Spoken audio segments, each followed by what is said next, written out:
let's begin the show. This is Chungat Jewelry Red Carpet. എനിക്ക് കുറേ കാര്യങ്ങൾ ചോദിക്കണം എന്ന് ഇങ്ങനെ മനസ്സിലുണ്ട്. അങ്ങോട്ട് പോരട്ടെ. അതായത് ഒരു സിനിമ നടിയാവുന്ന അനു സിത്താരയ്ക്ക് മുൻപ് എല്ലാവരെയും പോലെ വേറെ എന്തെങ്കിലുമൊക്കെ ആഗ്രഹങ്ങളൊക്കെ മനസ്സിലുണ്ടായിരുന്നു. ഒരു കുഞ്ഞു അനു സിത്താരയുടെ ഒരു കാര്യങ്ങൾ എന്തൊക്കെയായിരുന്നു, ആ ഒരു ഓർമ്മകൾ? ചെറുപ്പത്തിൽ ഞാൻ ആദ്യം പറയുമായിരുന്നു എനിക്ക് കളക്ടർ ആവണം. പിന്നെ ഒരു ബോധം വന്നപ്പോൾ എനിക്ക് മനസ്സിലായത് കുറച്ച് പാടുള്ള കാര്യമാണെന്ന്. പിന്നെ ഞാൻ പറഞ്ഞു ടീച്ചർ ആവണമെന്ന്. എനിക്ക് കുട്ടികളെ പഠിപ്പിക്കാൻ ഭയങ്കര ഇഷ്ടമായിരുന്നു. കാരണം 5ാം ക്ലാസ്സിലൊക്കെ പഠിക്കുമ്പോൾ അല്ലെങ്കിൽ 1ാം ക്ലാസ്സിൽ ടീച്ചേഴ്സിനൊക്കെ 5ാം ക്ലാസ്സിൽ എൻ്റെ ഒരു ലേഖ ടീച്ചർ ഉണ്ടായിരുന്നു, 1ാം ക്ലാസ്സിൽ സുമതി ടീച്ചർ, അങ്ങനെ ആനി ടീച്ചർ, അങ്ങനെ ഒരുപാട് എനിക്ക് ഇഷ്ടമുള്ള ടീച്ചേഴ്സ് ഉണ്ട്. അപ്പോൾ ഇവരെയൊക്കെ കണ്ടിട്ടാണ് എനിക്ക് അങ്ങനെ ഒരു ആഗ്രഹം വന്നത്. പിന്നെ എൻ്റെ മമ്മി ഡാൻസ് ടീച്ചറാണ്. അപ്പം മമ്മി പറയും ഒരു ടീച്ചർ ആകുമ്പോൾ നമ്മൾ എവിടെ ചെന്ന് കഴിഞ്ഞാലും നമ്മളെ അറിയുന്ന ഒരു കുട്ടി ഉണ്ടാവും. അപ്പോൾ ഡാൻസ് ടീച്ചർ ആവണ്ടെന്ന് പറയാൻ കാരണം ആ സമയത്ത് ഇത് കുറച്ച് അധ്വാനമുള്ള കാര്യമാണെന്ന് അറിയാം. അപ്പോൾ മറ്റേ ടീച്ചിങ്ങിന്റെ ഒരു എത്രത്തോളം എഫേർട്ട് ഉണ്ടെന്നുള്ളത് എനിക്ക് അറിയില്ല അന്ന് ചെറുപ്പത്തിൽ. പിന്നെ കുറച്ച് വലുതായപ്പോൾ പിന്നെ ഡാൻസിന്റെ ഒക്കെ ഒന്ന് സീരിയസ് ആയിട്ട് പിന്നെ വേണം എന്ന് ചിന്തിച്ചപ്പോഴാണ് ഇങ്ങനെ കലാമണ്ഡലവും അതൊക്കെ അമ്മയുടെ ആഗ്രഹമാണ് കേട്ടോ. 8ാം ക്ലാസ് മുതലാണ് അവിടെ സ്റ്റാർട്ട് ചെയ്യണത്. അപ്പോൾ അവിടെ പോയപ്പോൾ ഭയങ്കര ആഗ്രഹമായിരുന്നു. ഞാൻ 8ാം ക്ലാസ് ഞാനൊരു ഡോക്ടറേറ്റ്, ഡാൻസിൽ ഡോക്ടറേറ്റ്, എന്നിട്ട് അവിടെ തന്നെ ഞാൻ ജോലി ചെയ്യും. അതൊക്കെ എന്റെ മനസ്സിലായിരുന്നു. 8ാം ക്ലാസ്സിൽ എന്നെ കൊണ്ടാക്കുമ്പോഴൊക്കെ ഭയങ്കര ആവേശം. ഹോസ്റ്റലാണ്, പഠിച്ചോ എന്നൊക്കെ പറയാൻ ആരുമില്ല, നമ്മുടെ ഇഷ്ടത്തിന് എന്ത് വേണമെങ്കിലും ചെയ്യാം, അങ്ങനെയൊക്കെ ആയിരുന്നു. ആദ്യത്തെ ഡേ ഞാൻ അഡ്ജസ്റ്റ് ചെയ്തു. ഞാൻ അന്ന് വരെ ഞാൻ വീട്ടിൽ നിന്ന് വിട്ടു നിന്നിട്ടില്ല, മമ്മിനെയും മാനുവിനെയും. 2ാമത്തെ ദിവസമൊക്കെ ആയപ്പോഴത്തേക്കും ഞങ്ങളുടെ സാധകമൊക്കെ സ്റ്റാർട്ട് ചെയ്യാൻ തുടങ്ങി. അതായത് 4 മണിക്ക് ക്ലാസ് തുടങ്ങും, എഴുന്നേക്കണം, അതിന് മുമ്പ് കുളിക്കണം, പിന്നെ പച്ചക്കറി മാത്രമേ ഉള്ളൂ, എക്സസൈസ്, ഡാൻസ്, പിന്നെ എല്ലാം അങ്ങ് തിരിഞ്ഞു. എനിക്ക് അഡ്ജസ്റ്റ് ചെയ്യാൻ വേറെ ലോകത്തെത്തിയ പോലെ. പിന്നെ ഫോൺ ഉണ്ടായില്ല, അപ്പൊ അച്ഛനമ്മേനെ വിളിക്കാനൊക്കെ ഇങ്ങനെ ക്യൂ ലൈൻ നിൽക്കണം. പിന്നെ ഇപ്പൊ ഏറ്റവും വലിയ പ്രശ്നം അവിടെ നോൺ വെജ് കയറ്റില്ല, വെജിറ്റേറിയൻ ആണ്, രാവിലെ കഞ്ഞിയും പയറൊക്കെയാണ്. അപ്പൊ ഇതൊക്കെ വലിയൊരു പ്രശ്നമായ സമയത്ത് വീട്ടിൽ വിളിച്ച് കരയാൻ തുടങ്ങി, എനിക്കിവിടെ പഠിക്കണ്ട. വയനാട് ആയതുകൊണ്ട് ചെറിയ ഗ്യാപ്പ് കിട്ടുമ്പോഴൊന്നും പോകാൻ പറ്റില്ലല്ലോ, കുറെ ദിവസം ഗ്യാപ്പ് വേണം എന്നാലേ പോകാൻ പറ്റുള്ളൂ. അങ്ങനെ ഭയങ്കര പ്രശ്നമായി. അങ്ങനെ അവിടുത്തെ ചാടിയതാണോ? ഞാൻ ഈ അടുത്തൊരു ഇന്റർവ്യൂ അതുവരെ പറഞ്ഞിട്ടില്ല. 10ാം ക്ലാസ്സിൽ പഠിക്കുമ്പോൾ കുറച്ച് ദിവസം ഞാൻ വീട്ടിലേക്ക് പോയി. ഒരു 10-15 ദിവസം ക്രിസ്മസ് വെക്കേഷനാന്ന് തോന്നുന്നുണ്ട്, ഡോർമയില്. ആ വെക്കേഷൻ കഴിഞ്ഞൊരു 10 ദിവസം കൂടെ ഞാൻ കൂടുതൽ നിന്നു വീട്ടില്. എന്നിട്ട് തിരിച്ചു കൊണ്ടാക്കിയപ്പോൾ എനിക്ക് പിന്നെയും ഭയങ്കര പ്രശ്നമായി. ഇത്രയും ദിവസം വീട്ടിൽ നിന്നല്ലോ, വന്ന അന്ന് മുതൽ കരച്ചിലായി ഞാൻ. അപ്പോൾ എൻ്റെ ഒരു കൂട്ടുകാരി ഉണ്ട്, എന്നാ കരയണേന്നൊക്കെ ചോദിച്ചു. ഞാൻ പറഞ്ഞു എനിക്ക് വീട്ടിൽ പോകണം. പറഞ്ഞു അയ്യോ അനു അങ്ങനെ പോകാൻ പറ്റില്ല എന്ന് പറഞ്ഞു. അവസാനം പറഞ്ഞു എന്നാ ശരി നീ പൊക്കോ. ആ കൂട്ടുകാരി കുറെ സപ്പോർട്ട് ചെയ്തു, പൊക്കോ നീ പോണേയാണ് നല്ലത് എന്നൊക്കെ പറഞ്ഞ് ഞാൻ വലിയൊരു കഥയൊക്കെ എഴുതി വെച്ച്. പിന്നെ പിറന്നാളാണെന്ന് പറഞ്ഞാൽ മാത്രമേ നമ്മളൊന്ന് അമ്പലത്തിൽ പോകാൻ പറ്റുള്ളൂ. ഭയങ്കര സ്ട്രിക്റ്റ് ആണ് കലാമണ്ഡലത്തിൽ. അപ്പോ നമ്മളെ കൂടെ വരാനൊരു സീനിയർ ആയിട്ട് ആരെങ്കിലും ഒക്കെ വേണം താനും. അപ്പൊ ഞാൻ എന്തായാലും നാളെ എന്റെ വീട്ടിൽ പോകും ഞാൻ തീരുമാനിച്ചു. ഞാൻ തലേന്ന് തന്നെ ട്രെയിനിന്റെ ടൈമിംഗ് ഒക്കെ ചോദിച്ചു, എത്ര മണി മുതൽ ട്രെയിൻ ഉള്ളേ. അപ്പൊ 6:30 കോഴിക്കോട്ടേക്ക് ഒരു ട്രെയിൻ ഉണ്ടെന്നൊക്കെ പറഞ്ഞു. ഓക്കെ എന്നൊക്കെ പറഞ്ഞ് ആദ്യമായിട്ടാണ്, അതുവരെ ഞാൻ എന്റെ അച്ഛൻ്റെ അമ്മേനെ കൂടെ അല്ലാതെ യാത്ര ചെയ്തിട്ടില്ല കേട്ടോ. അങ്ങനെ പിറ്റേന്ന് രാവിലെ ഞാൻ പട്ടുപാടിയും ബ്ലൗസൊക്കെ ഇട്ട്, പിറന്നാളാണല്ലോ എല്ലാവരോടും പറഞ്ഞത്, പൊട്ടും ചന്ദനക്കുറിയൊക്കെ ഇട്ടിട്ട് പിന്നെ കൂലിയൊക്കെ കഴിഞ്ഞ് ഇങ്ങനെ ഇറങ്ങി വരുമ്പോൾ എല്ലാവരും പറഞ്ഞു പിറന്നാളാണോ, ഹാപ്പി ബർത്ത്ഡേ, താങ്ക് യു പാവം എന്നൊക്കെ പറഞ്ഞു. ഒരു ചേച്ചി ഉണ്ടായിരുന്നു കൂടെ, ആ ചേച്ചിയുടെ കൂടെ അമ്പലത്തിൽ പോയി. അങ്ങനെ ആ ചേച്ചിനോട് ഞാൻ ഒരു കള്ളം പറഞ്ഞു. ഈ ചേച്ചിൻ്റെ അടുത്ത് എനിക്ക് മുങ്ങണമല്ലോ. അതെ, അത് ശരി. ഞാൻ പറഞ്ഞു എൻ്റെ നാട്ടിലൊരു രീതിയുണ്ട്, അമ്പലത്തിൽ പോവുകയാണെങ്കിൽ അവിടെ നമ്മളൊരു നേർച്ചയുണ്ട്, അമ്പലത്തിന്റെ പടി ഒരു 10 തവണ കയറി ഇറങ്ങണം. ചേച്ചി ഡിഗ്രി പഠിക്കണമെന്ന് ഓർക്കണം, ഞാൻ 10ാം ക്ലാസ്സും കയറി ഇറങ്ങണം. അപ്പോൾ നമ്മൾ ഈ അമ്പലത്തിന് പടിയില്ലല്ലോ, അതുകൊണ്ട് ഈ മെയിൻ റോഡിൽ നിന്നൊരു ഇറക്കമുണ്ട്, അവിടെ ഒരു പടിയുണ്ട്, ഈ പടി ഞാൻ കയറി ഇറങ്ങിക്കോളാം എന്ന് പറഞ്ഞിട്ട് ഈ ചേച്ചി പിന്നെ ഒരു 300 മീറ്റർ നടക്കാറുണ്ട് അമ്പലത്തിലേക്ക്, കാണാം റോട്ടിൽ നിന്ന് കഴിഞ്ഞാൽ. അതുകൊണ്ട് അമ്പലത്തിൽ പടിയില്ല, അതുകൊണ്ട് ചേച്ചി ഞാൻ ഇത് കയറിക്കോളാം, എന്റെ നേർച്ചയാണ്, ചേച്ചി പൊക്കോ എന്ന് പറഞ്ഞു. ഞാൻ ഇത് കേട്ട് വിശ്വസിച്ച് അയ്യോ അതിവിചിത്രമായ നേർച്ചകൾ, അത്ഭുതപ്പെട്ടു പോയി. ചേച്ചി പോയി. ഞാൻ 2 വട്ടം കയറി ഇറങ്ങി, ഒരു 10 സ്റ്റെപ്പ് കറി. ചേച്ചി തിരിഞ്ഞു നോക്കിയാലോ, എന്നിട്ട് ഓടിപ്പോയി. എന്റെ കയ്യിൽ ഒരു 500 രൂപയല്ല, അത് ഞാൻ ഇങ്ങനെ ചുരുട്ടി പിടിച്ചിരിക്കുക. അപ്പോൾ ഞാൻ ഓടിപ്പോയി അത് ചില്ലറയാക്കി വേഗം. അത് ചില്ലറയാക്കി തിരിഞ്ഞ പാടെ ആ ഒരു സമയത്ത് 6 മണിയായിട്ടുണ്ട്, ആ സമയത്തൊക്കെ ഒരു ഓട്ടോ വന്ന് നിന്നു. ആ ഓട്ടോയിൽ ഞാൻ കയറി, എന്തോ മുമ്പ് പ്ലാൻ ചെയ്ത പോലെ. അപ്പൊ അമ്പലത്തിൽ ഇങ്ങനെ വിളിച്ച് പ്രാർത്ഥിച്ചു, ദൈവമേ സേഫ് ആയിട്ട് എന്നെ വീട്ടിലെത്തിക്കണേ എന്നുള്ളതാണ് പ്രാർത്ഥിച്ചത്. അപ്പോഴത്തേക്കും ഞാൻ ഓട്ടോ വന്ന് ഞാൻ ട്രെയിൻ അവിടെ എത്തി. അപ്പോൾ ട്രെയിൻ ഈ ഒരു സമയത്ത് ഇല്ല, അവര് പറഞ്ഞ കുട്ടികളല്ലേ എല്ലാവരും. ആ. അപ്പൊ അവര് പറഞ്ഞ സമയത്ത് ശരിക്കും പറഞ്ഞ ട്രെയിൻ ഇല്ല, അന്ന് ലേറ്റ് ആയി ഒരു ട്രെയിൻ എടുക്കാൻ വേണ്ടി. അപ്പൊ ആ ട്രെയിൻ എനിക്ക് കിട്ടി കോഴിക്കോട്ടേക്ക്. അപ്പൊ ഞാൻ പറഞ്ഞു എന്തോ മുമ്പേ ആരോ പ്ലാൻ ചെയ്ത പോലെ ആ ട്രെയിൻ കയറി ഞാൻ നേരെ കോഴിക്കോട്ട് നിന്ന് ബസ് കയറി വയനാട്ടിൽ ചെന്നിറങ്ങി. അപ്പോഴത്തേക്കും വീട്ടിലൊക്കെ അറിഞ്ഞു എന്നെ കാണാനില്ല. എല്ലാരും വിചാരിച്ചു ദൈവമേ ഞാൻ ആരെങ്കിലും ഒളിച്ചോടിയതാണോ അങ്ങനെയൊക്കെ വാർത്ത. നമ്മളെ ഒളിച്ചോടി, അനുസിത്താര ആരോ കൂടെ ഒളിച്ചോടി എന്നൊക്കെ പറഞ്ഞു. മമ്മി പറഞ്ഞു എന്റെ മോൾ അങ്ങനെ ഒളിച്ചോടൂല, ഒന്നില്ലെങ്കിൽ അവള് മരിച്ചുപോയി, കാരണം അവൾക്ക് അവിടെ നിൽക്കാൻ ഇഷ്ടമല്ല, അല്ലെങ്കിൽ അവള് വീട്ടിലെത്തുന്നു. അങ്ങനെ മമ്മി പറഞ്ഞ സത്യമായി. ഞാൻ വീട്ടിലെത്തിയപ്പോ എന്റെ ചെറിയമ്മ ഉണ്ടായിരുന്നു. ചെറിയമ്മ ഓടി വന്ന് മോളെ എന്ന് പറഞ്ഞ് കെട്ടിപ്പിടിച്ച് കരഞ്ഞു, ഭയങ്കര സെന്റി, ഞാനും കരഞ്ഞു. അങ്ങനെ പിന്നെ മമ്മിയൊക്കെ തിരിച്ചു വന്ന് പിന്നെ ഞാൻ അവിടെ വീട്ടിൽ നിന്നിട്ടാണ് പഠിച്ചത്. എന്റെ 10ാം ക്ലാസ് ആയാലും അവിടുത്തെ അരങ്ങേറ്റമൊക്കെ ആ സമയത്ത് മാത്രം പോയി അറ്റൻഡ് ചെയ്തിട്ട് വന്നതാണ്. അപ്പൊ അങ്ങനെ കുറെ ഒരു സാഹസികത ഞാൻ ചെയ്തിട്ടുണ്ട്, വീട്ടുകാരെ പേടിപ്പിച്ചിട്ടുണ്ട്. പക്ഷെ ഇന്ന് ചിലർ പറയും, എന്റെ സീനിയേഴ്സ് ഒക്കെ പറയും നീ പോയത് നന്നായി, അതാണ് നീ ഇതിനു വേണ്ടിയാണ് പോയേ എന്ന് പറയും. അവർക്കും വലിയ ദേഷ്യമുണ്ട്, കാരണം ഈ നേരത്തെ പറഞ്ഞ പോലെ ഇപ്പൊ ഒരു വേറൊരു മോശമായിട്ടുള്ള രീതിയിലാണ് ഞാൻ വീട്ടിലേക്കാണ് വന്നത്. കാരണം എന്റെ ഡയറിയൊക്കെ ഉണ്ടായിരുന്നു. ഞാൻ എന്നും, അതായത് ഞാൻ ഒരുപാട് സീനിയേഴ്സിനെ കുറ്റം പറഞ്ഞിട്ടുണ്ട്, ഇഷ്ടമില്ലാത്ത ടീച്ചേഴ്സിന്റെ കുറ്റമൊക്കെ എഴുതി വെച്ച ഡയറി. നമ്മൾ അത് ആലോചിക്കുന്നില്ല, മണ്ടത്തരമല്ലേ. അല്ലെങ്കിൽ ഞാൻ അതെന്റെ കൂടെ എടുത്ത് ബാഗിൽ കയ്യിൽ വെക്കണമായിരുന്നു. പക്ഷെ അതൊക്കെ ഡൗട്ട് അടിക്കും, അതുകൊണ്ട് ഞാൻ അതൊക്കെ അവിടെ വെച്ചു. പക്ഷെ ഇതൊക്കെ എല്ലാവരും വായിക്കുന്നത് എനിക്കറിയില്ല. പക്ഷെ എന്റെ ഏത് ഡയറി എടുത്ത് എന്റെ അവിടുത്തെ പിന്നെ പ്രിൻസിപ്പാള് പറഞ്ഞത്, അനുവിന്റെ ഡയറിയിൽ ഓരോ പേജും മറയ്ക്കുമ്പോഴും അതിൽ എഴുതിയിട്ടുള്ളത് അവളുടെ അച്ഛനെയും അമ്മേനെയും എത്രയും പെട്ടെന്ന് കാണണം എന്നാണ്. ഒരിക്കലും മക്കളെ ഇത്ര സ്നേഹിക്കാൻ പാടില്ല കേട്ടോ എന്നൊക്കെ ടീച്ചർ അന്ന് അമ്മയോട് പറഞ്ഞിട്ടുണ്ടായിരുന്നു. അപ്പോൾ അതാണ്, ആ ഒരു ഉദ്ദേശം മാത്രമേ ഉണ്ടായിരുന്നുള്ളൂ. വീട്ടിലേക്ക് പോവുക, ഇനിയിപ്പോൾ എനിക്ക് ഇങ്ങോട്ട് വരണ്ട എന്നുള്ള ഉദ്ദേശം മാത്രമേ ഉണ്ടായിരുന്നുള്ളൂ. പക്ഷേ എൻ്റെ കലാജീവിതത്തിലൊക്കെ ഒരുപാട് പിന്നെ എന്നെ പഠിപ്പിച്ചത് കലാമണ്ഡലത്തിലെ ടീച്ചേഴ്സും ഒക്കെ തന്നെയാണ്. ഇനി നമുക്ക് അതായത് നമ്മുടെ റെഡ് കാർപ്പറ്റിലേക്ക് വരാൻ പോകുന്ന ഒരു അതിഥിയെ കുറിച്ചിട്ട്. ആ പെൺകുട്ടി വന്നിട്ട് നമ്മളെ കുറെ ചിരിപ്പിക്കും, കുറെ നല്ല പെർഫോമൻസുകൾ നമുക്ക് വേണ്ടി കാഴ്ചവെക്കും. അപ്പൊ ഒരുപാട് സ്നേഹത്തോടെ ഞാൻ സ്വാഗതം ചെയ്യുന്നു അഖില AS.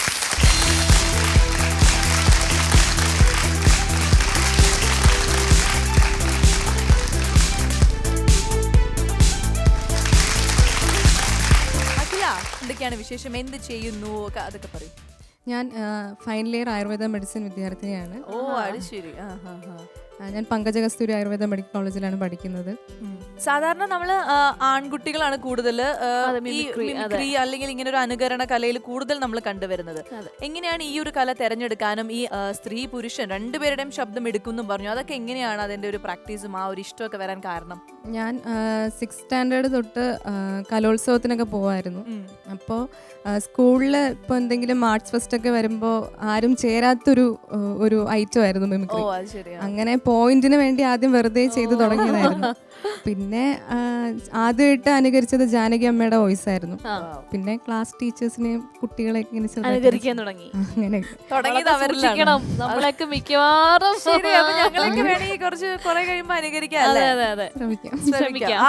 ചെറുതായിട്ടൊന്ന് ശ്രമിച്ചിട്ടൊന്ന് ഞങ്ങൾ ഇതുവരെ ആരും അനുകരിച്ചിട്ടില്ല. സങ്കടമുണ്ട്. പിന്നെ 9th വെച്ചാണ് ആദ്യമായിട്ട് സ്റ്റേറ്റ് കലോത്സവത്തിനൊക്കെ പങ്കെടുക്കുന്നത്. അപ്പോൾ അവിടെ ഫസ്റ്റ് ആയിരുന്നു, സ്റ്റേറ്റ് ഫസ്റ്റ് ആയിരുന്നു. പിന്നെ എനിക്കൊരു ജന്മന ഒരു മെയിൽ വോയിസ് ഉണ്ടെന്ന് പലരും പറയാറുണ്ട്. പിന്നെ അതിനെ ഒന്ന് ഇതൊക്കെ എടുത്തു. എന്തെങ്കിലും ആനിമൽസിന്റെ സൗണ്ട് ഒക്കെ എടുക്കുമോ?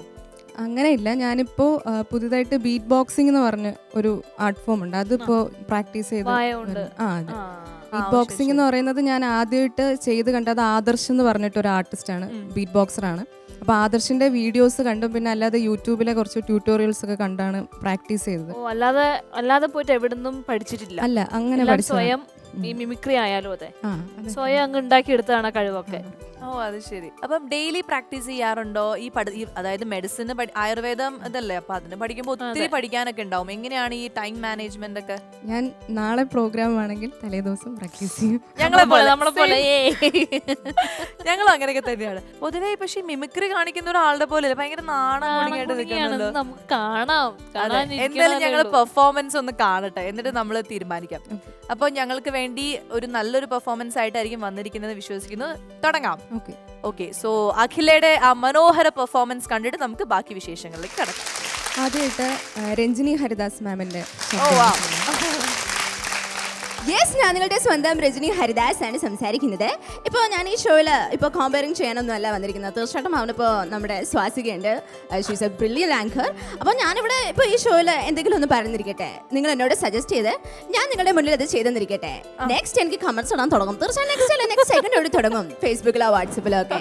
രജനി ഹരിദാസ് അങ്ങനെ ചെയ്തു, രജനി ഹരിദാസ് ഈ ഷോയിൽ ഇപ്പോൾ എങ്ങനെ ചെന്നൊക്കെ പറഞ്ഞിട്ട് ആളോട് എന്താണ് പറയാൻ പറ്റും. അതിപ്പോൾ നമ്മളൊരു സെൻസിൽ എടുക്കുമ്പോഴാണ് പ്രോബ്ലംസ് ഉണ്ടാകുന്നത്. സോ അതിനെ എങ്ങനെ നെഗ്ലക്ട് ചെയ്യുക, അങ്ങനെ ഒരു സ്ട്രാറ്റജിയാണ് ഇപ്പോൾ ഞാൻ ഫോളോ ചെയ്യുന്നത്. ഇപ്പോൾ ലൈഫ് എന്ന് പറയുന്നത് എല്ലാവർക്കും ഒന്നേ ഉള്ളൂ.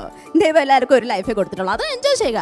അല്ലാതെ ആരെങ്കിലും എന്തെങ്കിലുമൊക്കെ പറഞ്ഞു വെച്ചിട്ട് അതിനെപ്പറ്റി ഓർത്ത് വിഷമിച്ചിരിക്കുകയാണെങ്കിൽ തീർച്ചയായിട്ടും നമുക്ക് അതിന് മാത്രമേ സമയം ഉണ്ടാവുള്ളൂ. സോ ഉള്ള സമയം നന്നായിട്ട് എൻജോയ് ചെയ്യുക. അടിപൊളി അടിപൊളി കറക്റ്റ് കണ്ണടച്ച് നിന്ന് തോന്നുന്നുണ്ട്. അടുത്തായിട്ട് ആസിഫ് അലി സാറിന്റെ വോയിസ് ആണ്. ആസിഫ് അലി സാറിന്റെ 3 വേരിയേഷൻസ് ആണ് ഉദ്ദേശിക്കുന്നത്. ആദ്യമായിട്ട് കെട്ടിയോളാണ് എന്റെ മാലാഖ എന്നുള്ള ചിത്രത്തിലെ ക്ലൈമാക്സ് രംഗത്തിൽ. ഞാൻ സത്യം പറയട്ടെ, പിരിതിനെ പറ്റി എനിക്ക് ചിന്തിക്കാൻ പോലും പറ്റില്ല. എനിക്ക് എല്ലാം ഇഷ്ടമാണെന്ന് അറിയോ റിൻസി. റിൻസിക്ക് വിഷമാതിരിക്കാൻ വേണ്ട ഞാൻ റിൻസി പറയുന്നതെല്ലാം ചെയ്തത്. ഇപ്പോൾ വീട്ടിൽ കൊണ്ടാക്കിയതിനെ റിൻസിയുടെ സന്തോഷം ഓർത്തിട്ടാ. എനിക്ക് ഞാൻ കരുതി ഇത്രകാലം എന്നെ കാണുന്നതിനെ റിൻസിക്ക് ദേഷ്യമാണെന്ന്. അതൊക്കെ ഒന്ന് തുറന്ന് പറയാൻ പറ്റല്ലേ.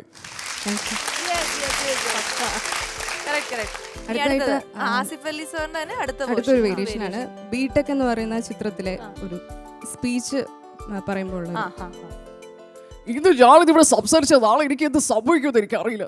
പക്ഷെ ഞാനിതിവിടെ സംസാരിക്കും. അവന് നീതി കിട്ടുന്നവരെ ഞങ്ങളിവിടെ നിൽക്കും. ആസാദി എന്ന് പറയുന്നത് വെറും പേര് മാത്രമല്ല, ഞങ്ങളൊക്കെ നെഞ്ചിലെ തീയാണ്. ആ തീ അടയാൻ ഞങ്ങൾ സമ്മതിക്കില്ല.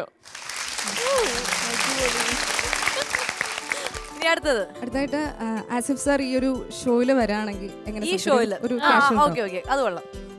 ഒരുപാട് സന്തോഷമുണ്ട് ഇങ്ങനെ ഒരു വേദിയിൽ വരാൻ പറ്റിയതിൽ. തീർച്ചയായിട്ടും റെഡ് കാർപ്പറ്റ് എന്നൊരു ഷോ എന്തെങ്കിലും ഒരു ഇവർ മുന്നോട്ട് വയ്ക്കുന്ന ഒരു ഇൻറ്റൻഷൻ, ഈ ഒരു പുതിയ വെഞ്ചർ തീർച്ചയായിട്ടും നമുക്ക് എല്ലാവർക്കും വളരെ സന്തോഷം തരുന്നതാണ്. അതുപോലെ തന്നെ ഇതിൻ്റെ ഒരു ആങ്കർ വന്ന ഗസ്റ്റ് എല്ലാം തന്നെ ഫ്രഷാണ്. തീർച്ചയായിട്ടും ഈ ഒരു തോട്ട് ഇത് കൊണ്ടുവന്ന എല്ലാവർക്കും എൻ്റെ ക്രൂ മെമ്പേഴ്സിനായിരുന്നാലും എല്ലാവർക്കും all the best and thank you. ആ മുഖവും ആ ഒരു വേഷം റിയൽ ഇങ്ങനെ സ്റ്റേജിലൊക്കെ വരുമ്പോ ഇങ്ങനെ തന്നെയാണ് ആസിഫിക്ക സംസാരിക്കുന്നത്. ആ ഒരു കറക്റ്റ് സ്ലാങ്ങും പിടിച്ചിട്ടുണ്ട്. ആ സൗണ്ട് മാത്രമല്ല, പുള്ളിക്കാരൻ സ്ലാങ് ഉണ്ട്, രീതി ഉണ്ട് എല്ലാത്തിനും. അത് കറക്റ്റ് ആയിട്ടുണ്ട്. അടുത്തായിട്ട് നമ്മുടെ ഷീലാമ്മയുടെ വോയിസ്. അയ്യോ, കൊമ്പനെക്കാട്ടെ ഈ പണവും പത്രാസും ഒന്നും ഒരു ദിവസം കൊണ്ട് ഭൂമിയിൽ പൊട്ടിമുളച്ചുണ്ടായതല്ല. അരവയറ് മുറുക്കി കെട്ടിയൊക്കെ കഷ്ടപ്പെട്ടുണ്ടാക്കിയെടുത്തതാണ്. ഇതിൻ്റെ എല്ലാം താക്കോൽ എൻ്റെ കയ്യിലോട്ട് വെച്ച് വരുമ്പോൾ മാത്തൂട്ടിച്ചായും പറയുമായിരുന്നു, കൊച്ചു ത്രൈസ കൊച്ചെ സൂക്ഷിച്ചോണം കൊണ്ടൊക്കെ പോയി കളഞ്ഞേക്കരുതെന്ന്. ഇപ്പോഴും എൻ്റെ അരയിലുള്ളതൊരു ധൈര്യമാണ്. അടുത്തായിട്ട് മോളി കണ്ണമ്മാലി, നമ്മുടെ ചാളമേരി. ഈ കരിയാപ്പേരെ കണ്ടിട്ടാ ഡാഡി നിൽക്കണ്. എൻ്റെ അടുത്ത് എപ്പോഴും ചോദിക്കും ഏതൊരു ഡ്രസ്സാണ് ഇട്ടേക്കണത്, ഇരുമ്പിയല്ല ചോദിച്ചു വരുത്. അടുത്തായിട്ട് Vinay fort. Vinay fort sir ഈ ഒരു ഫ്ലോറിൽ വരുമ്പോൾ റെഡ് കാർപ്പറ്റിൽ വരുന്നു. നമസ്കാരം, ഞാൻ വിനയ് ഫോർട്ട്. ഈ ഒരു വേദി, റെഡ് കാർപ്പറ്റ് എന്ന് പറയുന്ന ഈ ഒരു വേദി തീർച്ചയായിട്ടും ഒളിഞ്ഞിരിക്കുന്ന ഒരുപാട് പ്രതിഭകളെ ഇനിയും കൊണ്ടുവരാൻ പറ്റിയ നല്ലൊരു വേദിയാണ്. എന്താണ് സ്വാസിക? ഹായ് വിനയ്. വിനയ്ക്ക് ഈ ഷോയില് വരാൻ കഴിഞ്ഞു, അല്ലെങ്കിൽ വരാൻ സമ്മതിച്ചതിൽ എനിക്ക് ഒരുപാട് സന്തോഷമുണ്ട്. എന്തൊക്കെയുണ്ട് വിശേഷങ്ങൾ? വളരെ നന്നായി പോകുന്ന ഒരുപാട് സിനിമകൾ ചെയ്യുന്നു. സ്വാസികയ്ക്ക് സുഖമാണോ? എനിക്കും സുഖമായിട്ടിരിക്കുന്നു. നമ്മൾ കുറെ നാളിന് ശേഷമാണ് ഇപ്പൊ കാണുന്നത്. തീർച്ചയായിട്ടും വിനയ് നന്നായി മാറിയിട്ടുണ്ട്. ഹെയർ സ്റ്റൈലൊക്കെ ഒന്ന് ഡിഫറെന്റ് ആയിട്ടുണ്ട്. Thank you Swasika. ഇനി ആരാണ്? അടുത്തായിട്ട് ഭാവന മാമിന്റെ. ഭാവന മാമിന് ആസിഫ് അലിയെ പറ്റി എന്താണ് പറയുന്നത്? ശരി. ആസിഫിനെ പറ്റി പറയുമ്പോൾ ആസിഫിനെ നല്ലൊരു ഫ്രണ്ടാണ്. ഞങ്ങൾ ഒരുപാട് സിനിമയിൽ ഒരുമിച്ച് അഭിനയിച്ചിട്ടുണ്ട്. ഇപ്പൊ ആരെങ്കിലും ചരിത്രം ഭാവനയ്ക്ക് ഇത് ഭക്ഷണം ഇഷ്ടാന്ന് ചോദിച്ചാ ഞാൻ പറയും ഇത് മരിച്ചിനി ചാളക്കൂട്ടാനും ആണെന്ന്. അത് മിക്കവാറും സെല്ല് വരുമ്പോ ഒക്കെ കൊണ്ടൊന്ന് തരാറുണ്ട്. ഈ ഹണിബീൽ ഏതെങ്കിലും ഡയലോഗ്? അത് പറയാം. അടസബാനെ നിനക്കെന്നെ ഇഷ്ടമാണോ? ചിലപ്പോഴൊക്കെ നിന്റെ നോട്ടത്തിലും ഭാഗത്തിലും എനിക്കങ്ങനെ തോന്നിയിട്ടുണ്ട്, എന്തോ ഒരു സ്പാർക്കുള്ളത് പോലെ. നീ എക്സ്പ്ലെയിൻ ചെയ്യുന്നു വേണ്ട, പക്ഷെ എനിക്ക് എന്നെ ഇഷ്ടമായിരുന്നു. അത് ഇപ്പോഴെങ്കിലും പറഞ്ഞില്ലെങ്കിലേ എനിക്കൊരു സമാധാനമില്ല. ഇനി ഏതാണ്? ഇനി എന്താ ചെയ്യാൻ പോകുന്നത്? ഇനി കുറച്ച് ഗായകരുടെ ശബ്ദമാണ് ചെയ്യുന്നത്. ഗായകരുടെ. അതെ അതെ. ആദ്യമായിട്ട് ജാസി ഗിഫ്റ്റ് സാറും അഖില ആനന്ദും കൂടെ പാടിയ ഒരു ഡുവറ്റ്. ഡ്യുവറ്റ് ഒരുമിച്ച് ഓക്കെ, ശരി ശരി. അഴകാലിലെ മഞ്ഞച്ചരടിലെ പൂത്താലേ മഴവില്ലിൻ കസവുലയും മൂകിൽ പുടവ ചുറ്റി കുന്നിമണിക്കൊരു സണിഞ്ഞ് വയൽ കിളി വരവായി കുരുന്നില പടർപ്പിനുള്ളിൽ കുളിർമൊഴിയൊഴുകി ഏഴഴകാം പൂങ്കവിളിൻ ചിമ്മേനിൻ നാണം എൻ കനവിൻ താഴ്വരയിൽ ചെമ്പകപ്പൂമഴ അഴകാലിലെ മഞ്ഞച്ചരടിലെ പൂത്താലേ മഴവില്ലിൻ കസവുലയും മുകിൽ പുടവ ചുറ്റി. ഇനി ആരാണ്? അടുത്തായിട്ട് വൈക്കം വിജയലക്ഷ്മി ആ, മാമിന്റെ വോയിസ്. കാറ്റേ കാറ്റേ നീ പൂക്കാമരത്തിൽ പാട്ടും മൂളി വന്നോ ഞാലിപ്പൂങ്കതളി വാഴ പൂക്കളിൽ ആകെ തേങ്കിരിഞ്ഞോ ആകെ തേങ്കിരിഞ്ഞോ കാറ്റ് തോറ്റ് ഈ കാണാമരത്തിൽ പൂവും കായും വന്നോ മീനത്തി വെയിലിൻ ചൂടിൽ തണു തണു തൂവൽ വീശി നിന്നോ തൂവൽ വീശി നിന്നോ. അടിപൊളി. ഇനി ആരാണ്? അടുത്തായിട്ട് എസ് ജാനകി അമ്മയുടെ വോയിസ്. യാ. പൂവാക കാടിന് പൊൻകുടയായി ആലോലം പൂവാക കാടിന് പൊൻകുടയായി ആലോലം താളലയങ്ങളിലാടി താഴമ്പൂ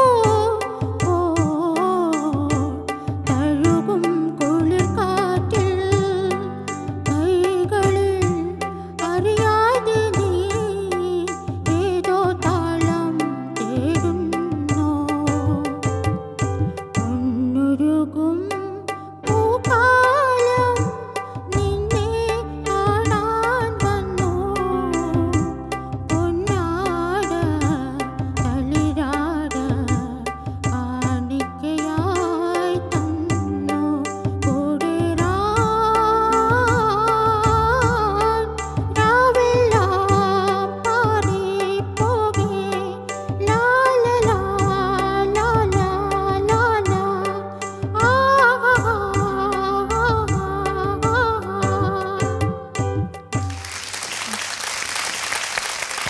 ഇനി ആരാണ്? അടുത്തത് ബീറ്റ് ബോക്സിംഗ് ആണ്. ആ, ഓക്കെ ഓക്കെ ഓക്കെ.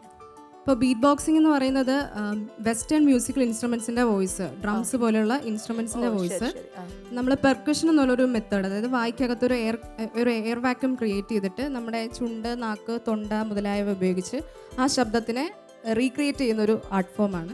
ഇതാണ് ഹ്യൂമൻ ബീറ്റ് ബോക്സിംഗ്. ഓക്കെ. അത് ഉപയോഗിച്ച് നമുക്ക് DJ അതുപോലെയുള്ള ഒരു പ്രതീതി നമുക്ക് ടു ആൻ എക്സ്റ്റെൻഡ് ചെയ്യാൻ പറ്റും. ഓ, അത് ശരി. അപ്പോൾ അത് കേൾക്കാം. യെസ്. 3, 2, 1, DJ.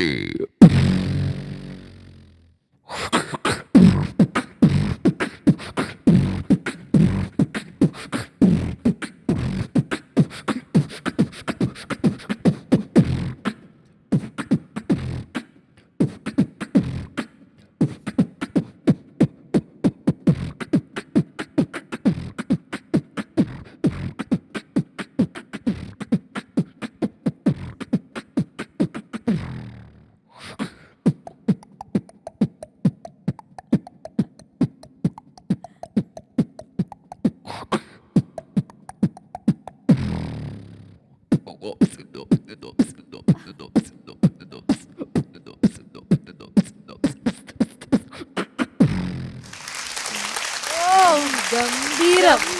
ഇനിയുണ്ടോ ഇതുപോലത്തെ ഇനി, വെറൈറ്റീസ്? നമ്മുടെ ഗോപൻ സാർ, നമ്മുടെ ശ്വാസകോശം ഗോപൻ സാറിന്റെ ആ ഒരു ആഡിൽ നിന്നും ഒരു ബീറ്റ് ബോക്സിലോട്ട് കടന്നല്ലെങ്കിൽ ആഡിൽ നിന്ന് ബീറ്റ് ബോക്സിലേക്ക്. ആ, ഓക്കെ. Beat box. ഈ നഗരത്തിന് ഇതെന്ത് പറ്റി? ചിലയിടത്ത് ചാരം, ചിലയിടത്ത് പുക. ആരാണ് സന്തോഷം ആഗ്രഹിക്കാത്തത്?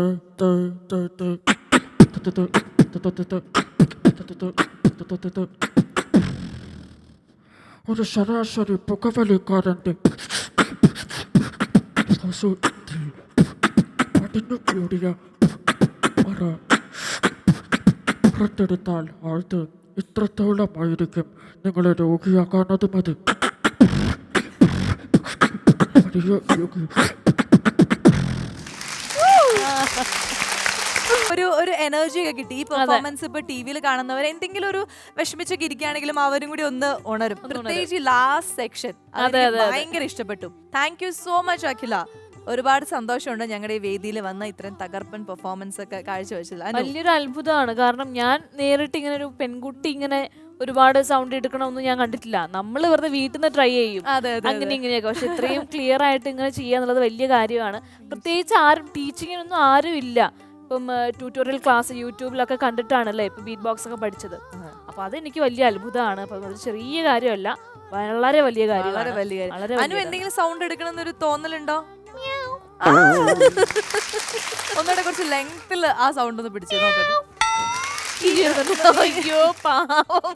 അപ്പൊ എന്തായാലും അഖിലയുടെ പെർഫോമൻസ് ഇവിടെയുള്ള എല്ലാവർക്കും ഇഷ്ടപ്പെട്ടു. ഇനിയും ഒരുപാട് വേദികൾ കിട്ടട്ടെ, ഒരുപാട് അച്ചീവ്മെന്റ്സ് ഒക്കെ കിട്ടട്ടെ. All the very best. Anu, നമുക്ക് ആ മൊമെന്റോ കുട്ടിക്ക് കൊടുക്കാം. യെസ്.